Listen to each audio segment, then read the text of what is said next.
Well, a lot of people have asked me why did I write that book or any book. All the stories I wrote were true because I believed in what I saw. I was traveling west one time at the junction of the state line of Colorado, its arid western one, and the state line of poor Utah. I saw in the clouds, huge and massed above the fiery golden desert of Evenfall, the great image of God with forefinger pointed straight at me through halos and rolls and gold folds that were like the existence of a gleaming spear in his right hand, which saith, "Come on, boy, go thou across the ground. Go moan for man. Go moan. Go groan. Go groan alone. Go roll your bones alone. Go thou and be little beneath my sight.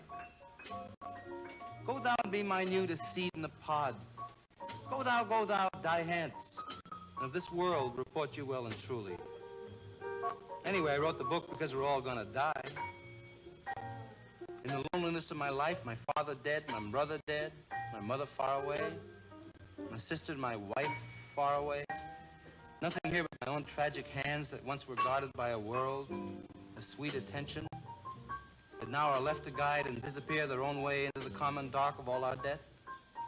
Sleeping in me raw bed alone and stupid, with just this one pride and consolation. My heart broke in a general despair and opened up inwards to the Lord. I made a supplication in this dream. So in the last page of On the Road, I describe how the hero, Dean Moriarty's come to see me all the way from the West Coast just for a day or two.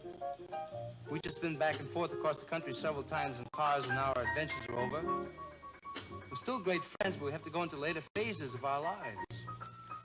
So there he goes, Dean Moriarty, ragged in a moth-eaten overcoat he brought specially for the freezing temperatures of the East, walking off alone, and last I saw him, he rounded the corner of 7th Avenue, eyes on the street ahead, and bent to it again. Gone.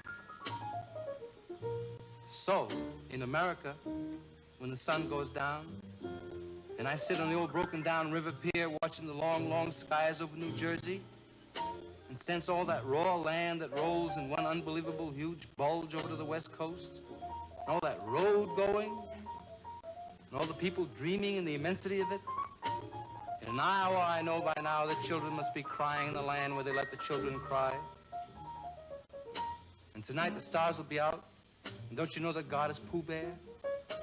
The evening star must be drooping and shedding her sparkler dims on the prairie, which is just before the coming of complete night that blesses the earth, darkens all the rivers, cups the peaks, and folds the final shore in. Nobody knows what's going to happen to anybody besides the forlorn rags of growing old.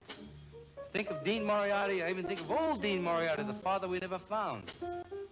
Think of Dean Moriarty, I think of Dean Moriarty.